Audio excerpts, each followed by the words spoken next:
ఓ నాకు ఒకటే ఫోన్లు చేస్తురా అన్న. ఇదే ఇప్పుడు నా వర్షన్ ఎట్లుంటది అంటే నేను బేది మహేందర్ రెడ్డి అని గుడ్డిగా నమ్ముతా. ఫోన్ ఉంది కదా, ఈ ఫోన్ లో ఉన్న వాట్సాప్ అన్ని ఏదైతే మనం మాట్లాడుకునే కానీ లేకపోతే ఇంకేం మీరు ఎవరితో మాట్లాడారు అన్ని ఉంటాయి కదా, ఫోటోలు ఉంటాయి కదా వాట్సాప్, అన్ని టోటల్ క్లియర్ చేసేయి అంతే. ఫోనే లేదు నా దగ్గర ఇప్పుడు. ఏమైంది ఇంకే ఫోన్ నా దగ్గర ఉంటుందా నా ఫోన్? ఇప్పుడు అది ఫోన్ బయట ఎత్తేసినప్పుడే నేను మళ్ళీ అడుగుతున్నా, అసలు ఆ ఇన్ఫర్మేషన్ అట్లీస్ట్ 50-60% అన్న కరెక్ట్ అయినా? అమ్మాయి ఎస్సీ అయినా పక్క?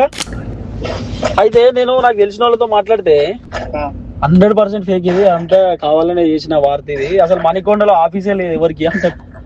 నాకు కూడా ఆఫీస్ తెలియదు, మణికొండ ఆఫీసర్ విషయం నాకు కూడా తెలియదు. నీకా సోర్స్ సైడ్కి వెళ్ళి అంటే వారస్ ప్రవీణ్ కుమార్ వల్ల చెప్పిరా లేకపోతే నువ్వు కనిపెట్టుకున్నావా? మన బ్యాచ్ బండి సంజయ్ బ్యాచ్ తోటి ఆర్ఎస్ ప్రవీణ్ కుమార్ గారు అదే పని తెలిసింది మళ్ళీ ఇప్పుడు ఎక్కువ ఉంటాడు అన్నా.